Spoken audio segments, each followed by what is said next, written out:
हम आकाशवाणी के लखनऊ केंद्र से बोल रहे हैं। पेश खिदमत है उर्दू प्रोग्राम। सभी सामीन को शमीम का आदाब।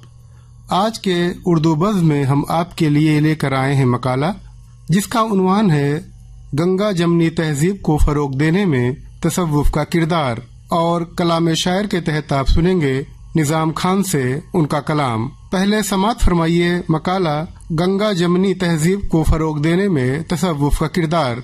मकाला पेश कर रहे हैं डॉक्टर ज़ीशान मिसबाही। इस उन्वान का तकाजा है कि सबसे पहले हम हस्बे ज़ैल सवालात की वजाहत करें। नंबर 1, तसव्वुफ क्या है।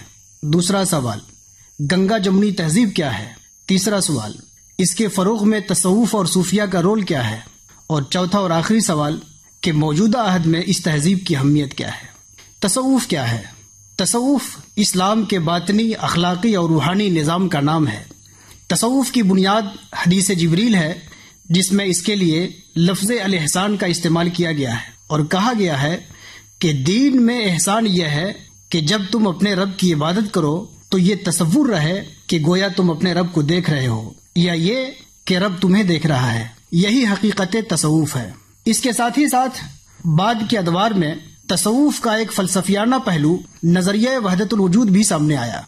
इसके मुताबिक कायनात खुदा की सिफाते जमालो जलाल का मजहर है।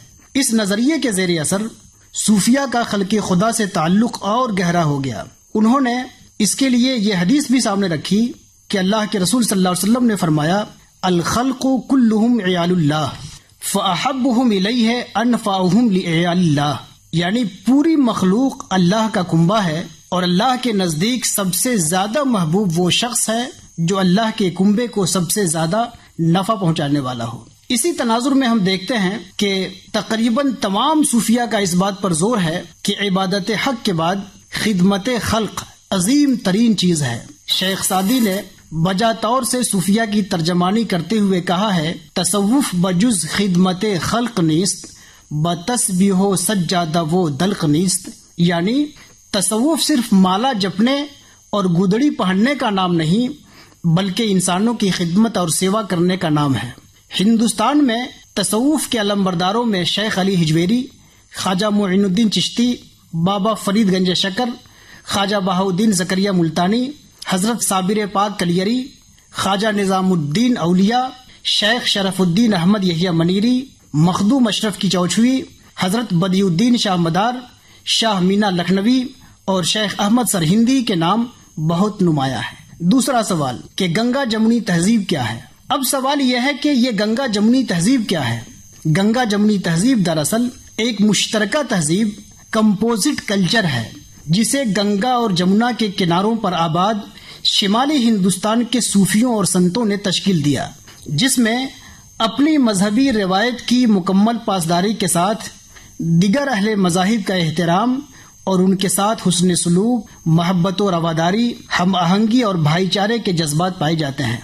फ़वाइदुल फ़वाद के मुताले से इस हकीकत को समझा जा सकता है कि सूफिया ने हिंदुस्तान की मजहबी तकसीरियत यानी रिलीजियस प्लूरलिज्म को कबूल करते हुए किस तरह यहाँ गंगा जमनी तहजीब की तश्कील की। चूंकि सूफिया ने रस्मों और रिवायतों की जगह इंसानियत को फरोग दिया और इस तरह से हिंदुओं और मुसलमानों को एक दूसरे से करीब किया, जात पात की नफरत अंगेजियों को कम किया, मादियत की जगह रूहानियत की तरफ लोगों को मुतवज्जा किया और एक नई तहजीबी रिवायत की तख्लीक की।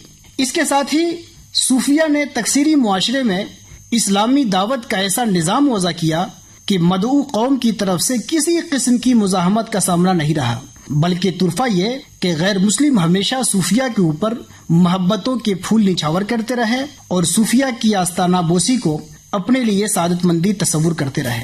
इसी नई मुश्तरका तहजीब की बिना शेख अली हिजवेरी और ख्वाजा गरीब नवाज ने रखी। कुतुब साहब ने और बाबा फरीद ने इसको परवान चढ़ाया और ख्वाजा निजामुद्दीन औलिया ने खुसरो की शक्ल में इस तहजीब की शाहकार तस्वीर पेश कर दी। दीगर मशाइख सूफिया ने इसी तहजीब को आगे बढ़ाया। इस लिहाज से ये कहा जा सकता है कि हिंदुस्तान में गंगा जमुनी तहजीब के मेमार अकाबिर चिश्त हैं। गालिबन इसी तनाजुर में ये कहा जाता है कि हिंदुस्तान चिश्तियों की विलायत है। ख्वाजा मुइनुद्दीन चिश्ती 13वीं सदी ईस्वी के आगाज में हिंदुस्तान तशरीफ लाए। आपने सरजमीन अजमेर से انسانی اخوت، ہمدردی، مساوات اور غربا پروری کا سبق دیا۔ انہوں نے سکھایا کہ انسان کی کرامت اس کا انسان ہونا ہے، اس کے لیے کسی مخصوص مذہب یا روایات کی قید اضافی ہے، اس لیے تمام انسانوں کے ساتھ سب کو یکساں سلوک کرنا چاہیے۔ حضرت خواجہ کا یہ پیغام طبقاتی نظام میں جکڑے ہوئے معاشرے کے لیے جرعِ آب حیات ثابت ہوا اور ملک کے اندر ایک نیا سماج تشکیل پانا شروع ہوا، جس کی بنیاد محض انسان دوستی اور کرامت انسانی کا اعتراف تھا۔ بابا فرید الدین گنج شکر کی میٹھی بانی نے پنجاب کو اتنا متاثر کیا کہ ان کا کلام سکھ مذہب کے بانی گرو نانک اور دوسرے گروؤں کے برابر سمجھا گیا۔ بابا صاحب کی شاعری نے خواجہ صاحب کے پیغام امن و آشتی کو کھیتوں اور کھلیانوں تک پہنچا دیا۔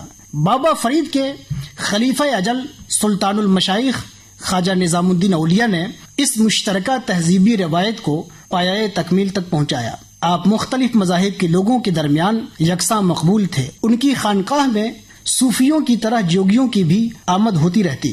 لوگ ان سے دعائیں لینے کے لیے ان کے دربار میں حاضری دیتے۔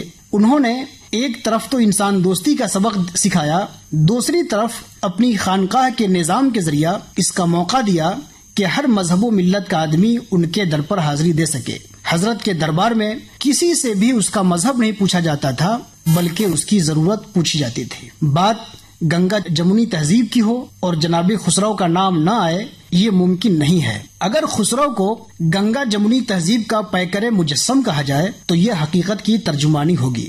بقول پروفیسر اختر الواسع، زبان گجری کی پرکیف روانی ہو یا جمنا کے کنارے اشنان کا منظر، ہندو بچے کی سادگی آمیز بھکتی ہو یا روم و ایران کی رزمارائیاں، محل سراؤں کی بزمگاہ ہو یا دختر دہکاں کا پرکیف ساؤنی گیت، امیر خسرو اس تہذیب کے ہر بونے منہ میں موجود ہیں۔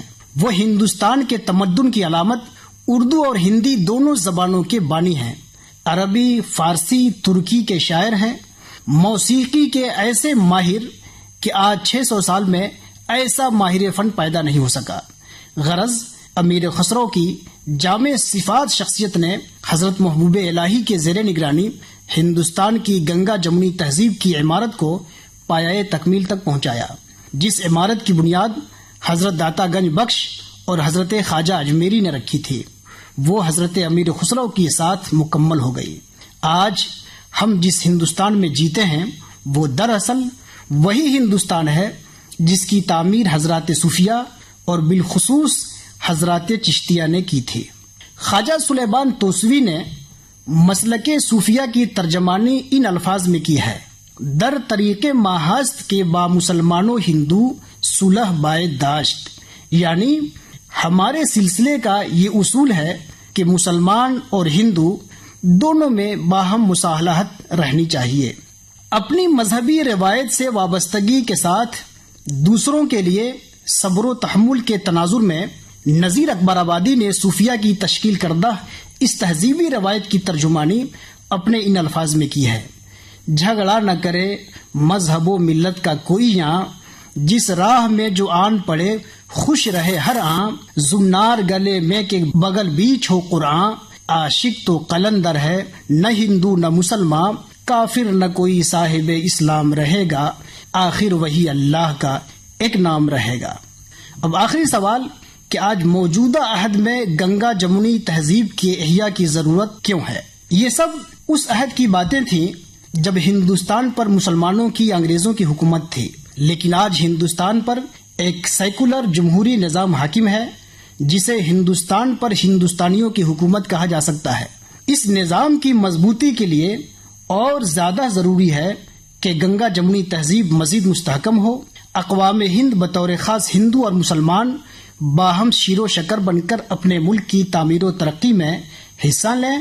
جس ملک کے باشندوں کے بیچ اعتماد و احترام کا رشتہ نہ ہو وہ ملک ہرگز ترقی نہیں کر سکتا۔ آج یہ بات زیر بحث ہے کہ ہندوستان کو وشو گرو بننا ہے، اور ظاہر ہے کہ وشو گرو وہی ہو سکتا ہے کہ جس کے دل و دماغ میں لڑائی کے بجائے رواداری اور نفرت کے بجائے محبت ہو۔ آج ضرورت ہے کہ گنگا جمنی تہذیب کا احیاء ہو، اور آج ضرورت ہے کہ خانقاہوں اور درگاہوں کے مسند نشین اپنے اسلاف صوفیہ کا کردار ادا کرنے کے لیے پھر سے کمر بستہ ہوں۔ حکیم الامت ڈاکٹر علامہ اقبال کے لفظوں میں کہیں تو غیریت کے پردے ایک بار پھر اٹھا دیں، بچھڑوں کو پھر ملا دیں، نقشے دوئی مٹا دیں، سونی پڑی ہوئی ہے مدت سے دل کی بستی، سونی پڑی ہوئی ہے مدت سے دل کی بستی، ایک نیا شوالا اس دیس میں بنا دیں، ایک نیا شوالا اس دیس میں بنا دیں، شکتی بھی شانتی بھی بھگتوں کے گیت میں ہے، دھرتی کے باسیوں کی مکتی پریت میں ہے۔